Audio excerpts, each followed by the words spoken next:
Last summer, I wanted to escape the city noise after a tough breakup. I was 32 and thought camping in the Appalachian Mountains would help. I set up my tent in a secluded spot, surrounded by dense woods. The days felt peaceful, filled with chirping birds and rushing creeks. But when night fell, it felt heavy and dark. On my second night, I sat by the fire. I felt relaxed until I heard something rustling nearby. I looked up and saw a pair of yellow eyes watching me from the tree line. My heart raced and I thought it was just a deer. I shrugged it off, but the feeling of being watched lingered. That night, I crawled into my tent, unease prickling my skin. I fell asleep, but woke up to whispers in the dark. They were soft and unclear, drifting through the trees. I told myself it was just the wind, but cold dread washed over me. I tried to adjust my blanket, but the air felt strange, almost thick. In the morning, I found strange footprints near my campsite. They were much bigger than my own. I was alone, or so I thought. My camera started acting weird, turning off on its own. I pressed the shutter, but it snapped pictures without me even pressing it. I checked the memory card. All I saw were fuzzy images of trees. Something wasn't right. Each night the yellow eyes returned, closer each time. I watched as the wildlife disappeared. The chirps and rustles grew silent. I convinced myself it was just my imagination, but then I heard someone whispering my name. It felt real, clear as day. My heart raced as I wondered if I wasn't alone after all. One evening, I stepped outside my tent. A chill ran down my spine. The eyes were gone, but I felt something lurking. I called out, "Hello?" Just silence replied. My gut twisted with fear, and then I heard it. Laughter in the distance. It was odd, twisted. Was it a child? I didn't know. My mind turned, wondering if it was just a group of hikers, yet the atmosphere felt wrong. I felt trapped in my quiet campsite. After a while, I saw them again. Those yellow eyes, watching from just behind the trees. I backed away slowly. My heart pounded. What could be out there? I took a deep breath, trying to steady myself. The whispers returned, and my chest felt tight. "Who's there?" I called out, my voice trembling. I turned quickly, heart in my throat. The campsite was empty. Just me and the trees. The fear wrapped around me like a vice. I felt watched, but I couldn't see anything. The whispers continued, echoing in the darkness, taunting me silently. I didn't stay much longer. Something was wrong in the woods, and I needed to leave. But I never forgot what happened that summer. The mountain felt alive, like it held secrets I would never uncover. Sometimes, in the quiet moments, I still hear that laughter. The next morning I woke early, the sunlight piercing through the tent. I felt relieved to see a new day, but the weight of the past nights clung to me like a second skin. I decided to pack up and head home. There was no shame in leaving. I needed to reclaim my peace of mind. As I rolled up my sleeping bag, I noticed a crumpled piece of paper near the edge of my tent. It was strange because I hadn't brought any paper with me. I picked it up, feeling a wave of dread wash over me. It was old and yellowed, with handwritten notes scrawled across it. I squinted, trying to make sense of the faded letters. "Beware the whispers. They lead you astray," it read. My heart sank. I felt a chill run along my spine. Part of me wanted to toss it aside, but fear held me in place. Had someone else experienced what I was going through? I slipped the note into my pocket, more out of curiosity than anything. I finished packing, glancing nervously at the tree line, half expecting another pair of yellow eyes to emerge. I felt paranoid, but I brushed it off. I was leaving. Nothing else could go wrong. As I hoisted my backpack onto my shoulders, I started toward the trailhead. With each step, I thought about the note and the laughter. What did it all mean? I brushed aside my anxious thoughts, focusing instead on the path ahead. But the woods had other plans. The whispers began again, soft yet insistent. It felt as if they were right behind me, nudging me to stop and listen. I quickened my pace, muscles tensing. It had to be my imagination running wild. Halfway down the trail, I finally turned back to face the woods. "Leave me alone," I shouted. The air echoed in response, leaving only silence. I realized I was losing it. Talking to the empty trees wasn't going to help. I turned back and hurried down the path, desperate to escape. Then I stumbled upon a clearing, and that's when I saw it. The trees formed a perfect circle, and at the center lay a pile of bones. Small, animal bones, but unmistakably there. My stomach twisted. I stepped closer to examine it. It made no sense. Why were they here?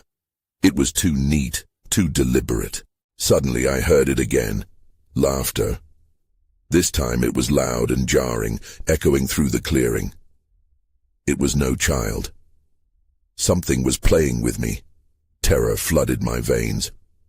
I backed away slowly, my heart racing. I couldn't shake the feeling that I was being surrounded. Just as I turned to flee, the laughter stopped. The air grew colder. I ran. Adrenaline pushed me forward through the woods back to the trail. I couldn't shake the feeling that something or someone was just behind me, waiting for me to look back. Finally, I broke through the tree line and tumbled onto the road. I didn't stop to catch my breath. I felt a surge of relief when I reached my car. I fumbled with the keys, my hands shaking as I finally unlocked the door. But as I climbed inside and slammed the door shut, I heard that laughter again, ringing in my ears. I turned to look back at the woods one last time. Just trees, just silence. But deep down, I knew they were watching. I drove away, promising myself I'd never return. But the laughter followed me, clinging to my thoughts. What had I just experienced, and why was I still afraid? I didn't stop driving until I was back in town. The familiar streets a comfort compared to the woods. Yet even as I parked in my driveway, unease bubbled in my gut. I needed to shake off the tension, so I opened the door and stepped out, inhaling the crisp air. What had I gotten myself into? Once inside, I tossed my keys on the table and sank into the couch.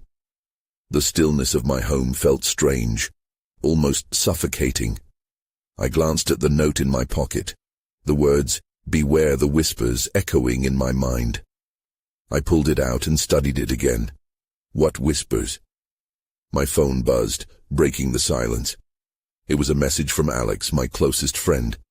"You okay? You were gone longer than expected." I hesitated, unsure how to respond. Instead, I typed, "Just got caught up in some stuff," and hit send. After scrolling mindlessly through my notifications, I remembered the bones, the clearing, and the laughter. I had to know if anyone else had found that site. Struggling to quell the anxiety, I typed "strange occurrences" into my search engine. The results were disheartening. Folklore about the Appalachian Mountains was rampant, with stories of whispers, spirits, and things that couldn't be explained. People shared their experiences in forums and chat rooms, each story somehow worse than the last. I read about those who went missing or emerged changed, haunted by what they encountered. My heart raced as I stumbled upon a thread titled, "Beware the Whispers of the Woods." A chill settled over me. It detailed experiences eerily similar to mine. Laughter in the trees, disembodied voices leading people astray, strange symbols found in the underbrush. The fear of losing oneself in the wilderness echoed in each post. Then, I saw a reply from a user named Shadow Seeker. "If you hear the laughter, it's already too late." A chill washed over me. What did that mean? I felt a sense of urgency. I needed to speak to someone who could help. I texted Alex again. "We need to talk. Can you meet me?" The reply came quickly. "Sure, at the cafe." I nodded to myself, feeling a flicker of hope, although it was quickly overshadowed by dread. I grabbed my car keys, still uncertain but needing to talk to someone. Someone who might brush aside my fears and tell me I was overthinking. I pulled out of the driveway and started down the road. The cafe was a warm, bustling place, the smell of roasted coffee beans filling the air. As I entered, I spotted Alex in the corner, and relief washed over me. But my heart still raced as I seated myself across from him. After a few minutes of idle chatter, I leaned in closer, my voice low. "I need to tell you something strange." He raised an eyebrow, intrigued. I took a deep breath and began recounting the events of the past few days, from the note to the encounter in the woods. As I spoke, I watched his expression shift from disbelief to concern. "You think it's real?" I shrugged, the gravity of my words weighing heavily on me. "I don't know, but something feels off." Just then, a sudden gust of wind rattled the cafe's front door, making it shudder.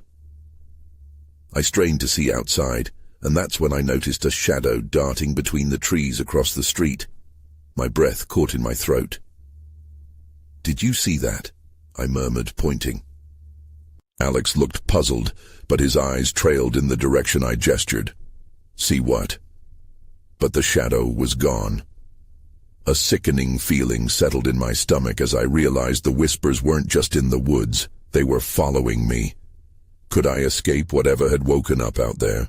Or had I already crossed a line I couldn't come back from? I felt frantic as I stared at the empty space where the shadow had been. My palms were clammy against the table. I forced myself to focus on Alex, whose face was etched with concern. "Maybe you just saw something moving," he said cautiously. "It's probably just an animal." "An animal," I echoed, shaking my head. It felt different. It was too fast. Before Alex could respond, the door swung open, and a gust of cold air swept through the cafe. I shivered as I pulled my jacket tighter around me. A group of hikers came in, laughing and shoving each other playfully. They were loud, but their energy felt off to me. Every laugh reminded me of that eerie sound I had heard in the woods. "See? Just people enjoying the day," Alex said, sipping his coffee, trying to distract me. But I wasn't convinced. "I can't shake the feeling that something is wrong." "Then let's figure it out."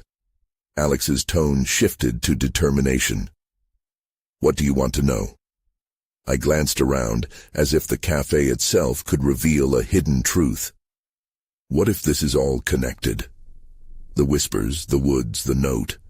I need information. Alex nodded slowly. "Okay. We can look into it together. Maybe there's a local historian or someone who knows more about the woods." Just as I felt a spark of hope, my phone buzzed again. This time it was a message from a number I didn't recognize. "You need to leave town. Tomorrow it's not safe."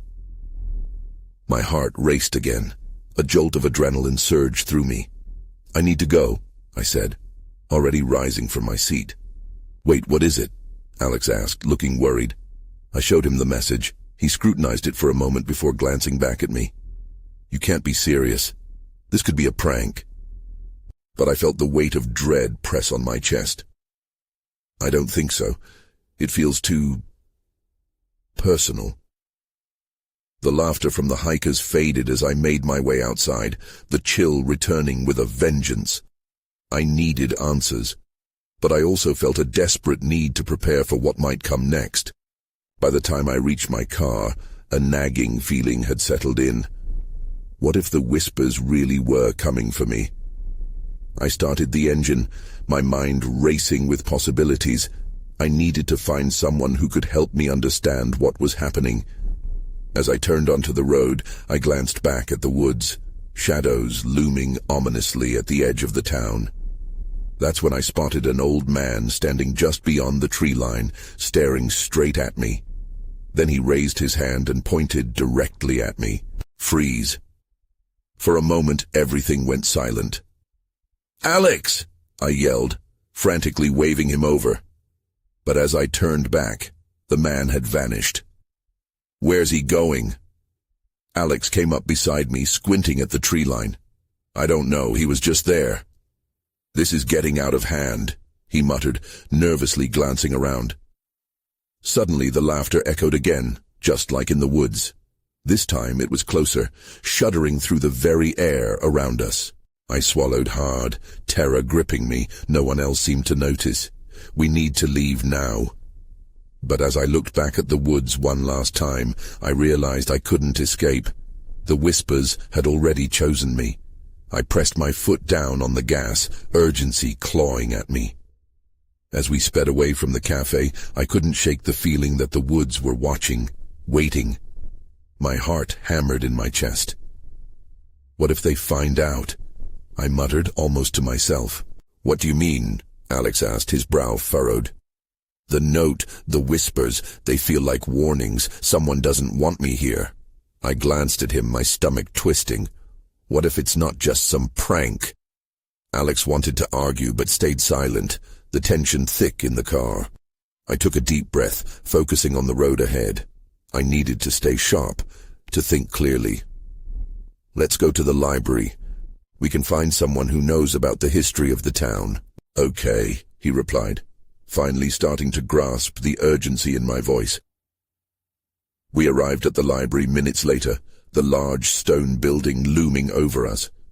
As we stepped inside, the cool air seemed to settle around us like a heavy shroud. The musty smell of old books greeted us. A librarian, an elderly woman with glasses perched on her nose, looked up and smiled. "What can I help you with today?" she asked, her voice warm but with an edge of skepticism. "We're trying to learn about the history of the woods nearby, the strange happenings, things like that," I said, attempting to keep my voice steady. "Ah, the woods. Many tales surround them." She paused, eyeing us curiously. "But not all are for the faint of heart." My stomach knotted again. "Do you have any books or records that might help us?" She led us to a dusty corner of the library, where the air felt heavier still. As she pulled out an old leather-bound book, a chill swept through me, as if a cold wind had passed over my skin. The title, Whispers in the Dark, Myths of the Appalachian Woods, made my pulse quicken. "Be careful with that one," the librarian warned softly. "It has some unsettling stories." I took the book, and when I opened it, a strong gust of wind seemed to billow through the aisle, rustling papers and rattling the shelves. Alex shot me a worried glance. The pages were filled with illustrations of spirits and creatures, and as I scanned through, one drawing stood out, a shadowy figure similar to the one I had seen. "That's it," I breathed, feeling the air grow thicker. "Yeah, but what does it mean?" Alex's voice trembled slightly in my ear. Then we heard it again. The laughter. Only this time it came from right behind me. I turned, but there was no one there. The librarian continued to talk about local folklore, but my focus wavered. That laughter, it echoed in my mind, intermingling with the tales. "I think we should go," I said abruptly. But as we turned to leave, I noticed a figure standing near the entrance. It was the old man again, cloaked in shadows, and he was staring intently at me. I felt a shudder race down my spine. "Not again," Alex whispered, gripping my arm. I took a shaky step forward. It felt foolish, but something compelled me. "Do you know something?" I called out, desperation lacing my voice. The man simply raised his hand, shutting the library doors before I could even take another step. My breath caught in my throat. "Let's get out of here," Alex shouted. We turned and bolted toward the back exit. The whispers chased us, their haunting echo growing louder. Whatever was coming for me was now more alive than ever. As we pushed through the door, I turned back one last time, my heart pounding against my ribs. That's when I saw it. I froze in place. The figure at the entrance wasn't just staring, it was now walking toward me, gliding like a wisp of smoke. The edges of its form seemed to shimmer, blurring in and out of focus. Instinctively I stepped back, but Alex grabbed my arm, pulling me forward. "Come on, We need to go. I felt torn between fear and a strange compulsion to stay. What did he want? I turned to face Alex. His panic reflected my own. The whispers grew louder, rising and falling like a sinister chant. With a swift push, we stumbled out the back door into daylight. The sun felt surreal after the dimness of the library. We rushed past the rows of trees that surrounded it. I could feel eyes on me, an unseen audience hidden among the branches. We reached the car and jumped inside, slamming the doors shut. I fumbled with the keys, my hands trembling.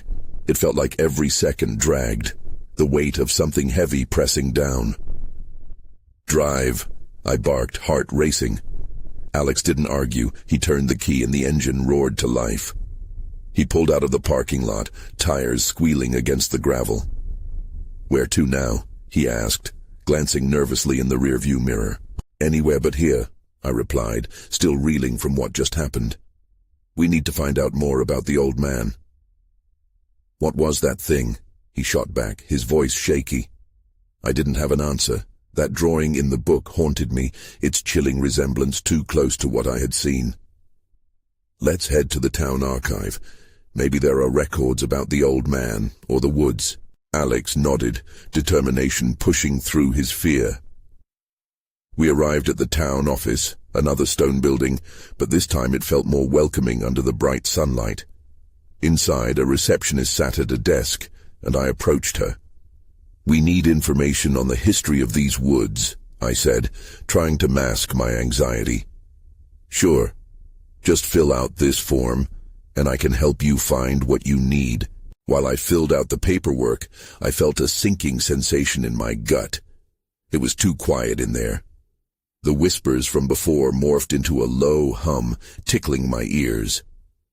"Alex?" I whispered. "Yeah? Do you hear that?" He looked around, his expression shifting from confusion to unease. "I don't hear anything." Just then the lights flickered above us. The receptionist looked up, her brow furrowing. "That's odd," she mumbled, reaching for her phone. "Let's get out of here," I urged. Before I could finish speaking, the ground trembled slightly beneath us, as if the world was shifting. Papers flew off the receptionist's desk, scattering across the floor like secrets desperate to escape. "We need to leave now," I almost yelled, feeling panic rise with each second. As we fled outside, the whispers returned, more frantic, more urgent. There was something in them I didn't understand. It felt like a call, a beckoning I couldn't ignore. I turned one last time to the town office, and that's when I saw it.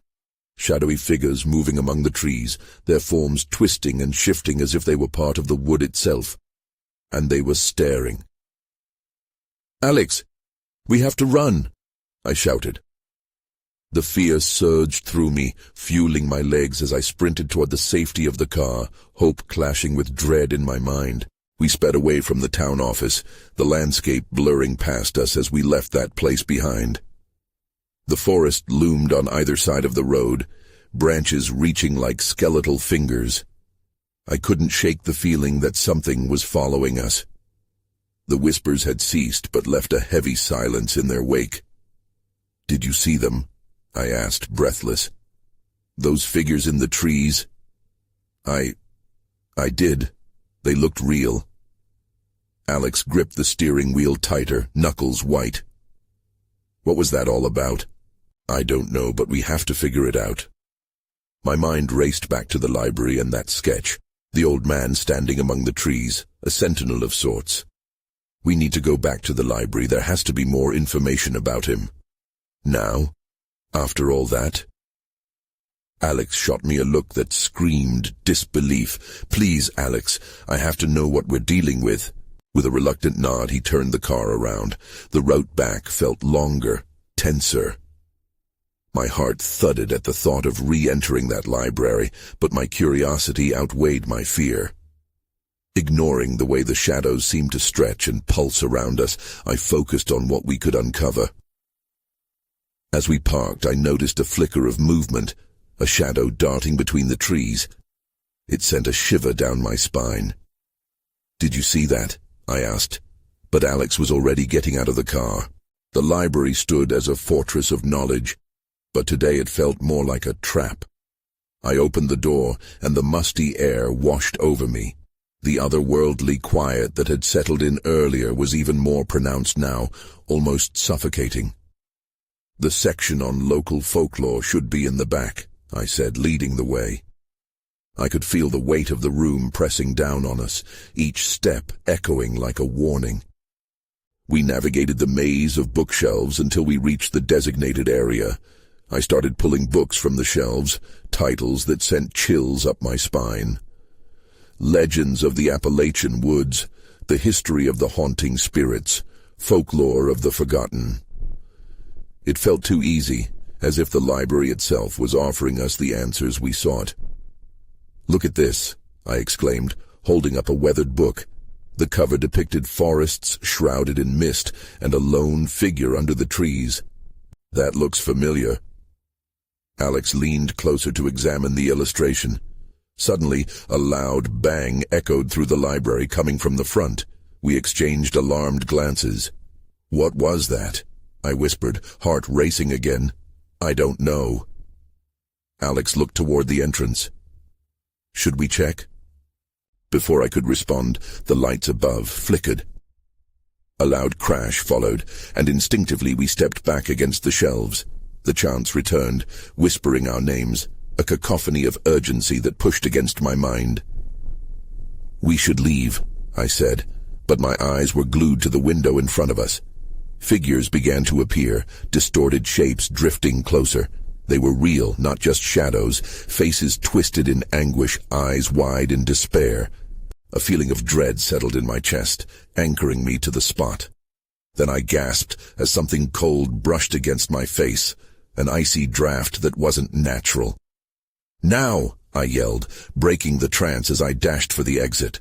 Alex was right behind me, and the whispers morphed into a desperate scream, just as we burst through the doors. We threw ourselves into the car, panting, hands shaking. Just as Alex started the engine, I noticed something in the rearview mirror. "Alex, look, they're coming." The figures surged towards us, shadows disturbed by our presence. My pulse raced as I flung my body around to see better, the danger unmistakable and right at our heels. "We're not safe yet," Alex shouted as he slammed on the gas, tires screeching against the asphalt. But something told me this wasn't over. We hadn't escaped whatever this was. We were just getting started. The road stretched into a blur as we sped away from the library, my heart hammering in my chest like a warning drum. I tried to catch my breath, but the air in the car felt thick, charged. The shadows from the trees seemed to creep ever closer as we crossed into the open stretch of road. "Did you see their faces?" I asked, still in shock. "Yeah, it was like they were begging," Alex replied, his voice tight. "What were they?" "I don't know," I whispered, "but we need to figure out who they are." We drove in silence for a while, the only sound the soft roar of the engine. I could tell Alex was shaken, but I couldn't ignore a nagging thought blooming in my mind. The old man in the book. If he had some connection to those figures, then he had to be the key to this nightmare. "Let's go to your house," I suggested suddenly. "It'll be safer there while we figure out what to do next." Alex nodded, and I could tell he was already thinking the same thing. Once we arrived, I fumbled with the lock, my hands still trembling. The familiar sight of my living room was a small comfort, but the atmosphere felt stifling, like the walls were closing in, whispering secrets I wasn't ready to face. I plopped down on the couch, eyes scanning the bookshelves that lined the walls. "We need to look into the old man," I murmured, half to myself. I pulled out my phone and scrolled through my notes from earlier. "Wait," Alex said softly. "Look outside." I turned my head. There, just beyond the window, a flicker of movement caught my eye. A shadow flitted between the trees in my backyard, lingering at the edge of the forest. I felt a chill race down my spine. "Did you see that?" I asked, panic rising in my voice. "Maybe it's just an animal," Alex said, his tone hesitant. But I could see worry etched across his face. "No, it wasn't just an animal," I insisted, rising to my feet. "I think it's one of them." I crept closer to the window, heart pounding in my ears as the shadow slipped into the depths of the trees. "I have to see." Before Alex could protest, I opened the door and stepped outside. The cool evening air hit me, grounding me for a moment, but the dread was still there, thickening the atmosphere. I scanned the forest but saw nothing, just the gnarly branches swaying ominously. "Be careful," Alex called out, lingering by the door. I hesitated for a second, that whisper of doubt creeping back. Maybe this wasn't a good idea after all. But the curiosity pulled me forward. I took a few steps toward the tree line, heart racing until I felt it. A presence looming from behind. Then everything went still. The rustling leaves became a hush, a silence that felt too heavy. I turned slowly, expecting to see Alex, but instead I found myself locked in a gaze with that old man from the sketch. He stood just at the edge of the clearing, a faint outline in the dark. "Help," he mouthed, his voice carried by the wind. Before I could react, the air shifted again. The darkness around me pulsed, almost alive. I nearly stumbled back, my instincts screaming to run. "Alex," I shouted, but the shadows swallowed my voice, and suddenly I was alone on that threshold, the echoes of the past inching closer. That's when I saw it, a flicker of light deep within the trees, glowing like an ember in the night. Trepidation mixed with intrigue. I stepped closer, drawn to the light, the unknown beckoning me into its depths. My heart raced as I took one more step forward, not knowing if I was heading toward salvation or doom. I edged closer to the flickering light, my breath hitching with each step. The trees closed around me like an embrace, dark and sinister. The glow pulsed rhythmically, almost like a heartbeat, compelling me. I ignored the dread pooling in my stomach. "What am I doing?" I whispered, trying to convince myself to turn back. But the light flared again, illuminating a narrow path ahead. I couldn't help but follow. Leaves crunched beneath my shoes as I moved deeper into the woods. The air felt heavier with every step, a thick curtain of anticipation wrapping around me. Then I heard it, a soft whisper cascading through the branches, words I couldn't quite catch, but they felt urgent. "Help." It was the old man. The weight of his plea pressed down on me. I had to know what he wanted.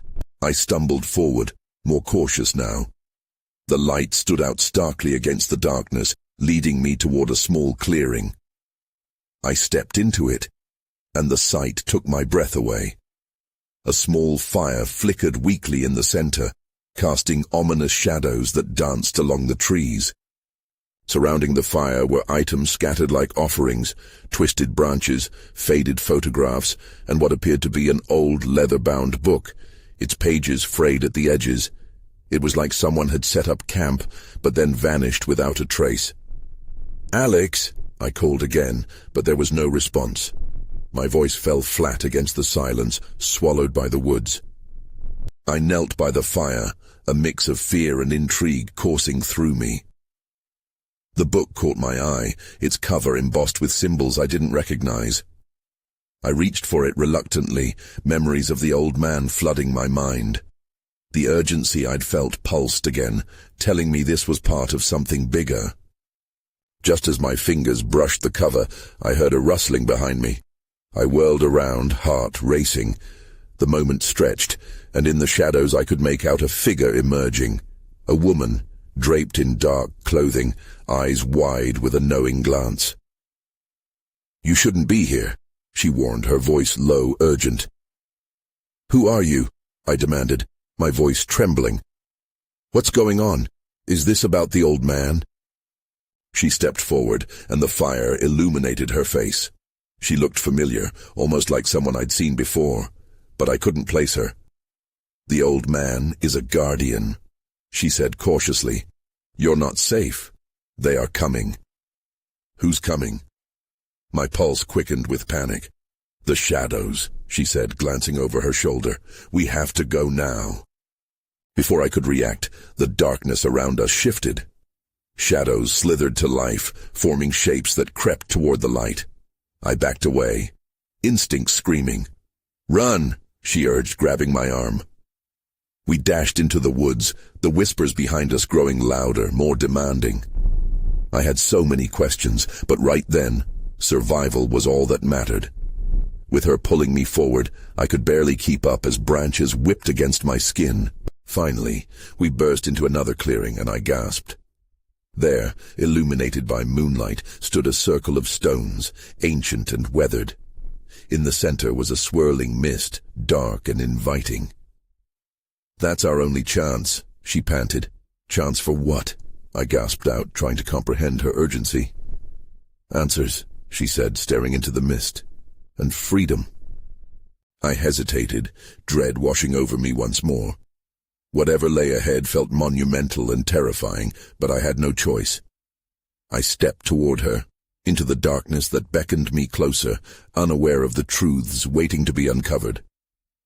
The mist coiled around us as we stepped into the circle, an ethereal embrace tinged with uncertainty. The air pulsed with energy, charged and electric.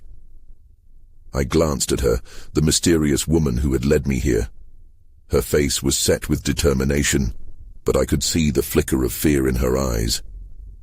"Are you sure this will work?" I asked, doubt creeping into my voice. "This is our only hope. The shadows can't enter this place if we step into the truth they hide," she replied. I hesitated, the weight of her words heavy on my mind. The shadows lingered just outside the circle, whispering, their voices melding into a chaotic symphony. They seemed so close, so ready to envelop me again. "Okay," I finally said, my resolve solidifying. "What do I have to do?" "Focus on the memories, the experiences from the woods," she instructed, stepping away as the mist thickened. "You'll see what you need to see, but be prepared.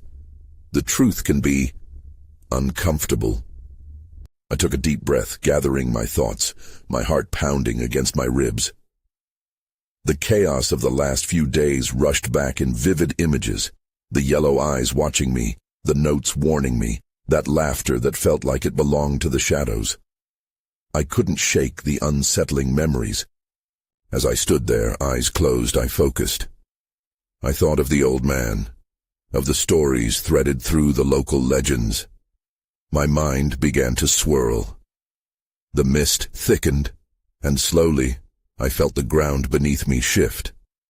Suddenly, visions exploded around me, a cacophony of memories, sights, and sounds.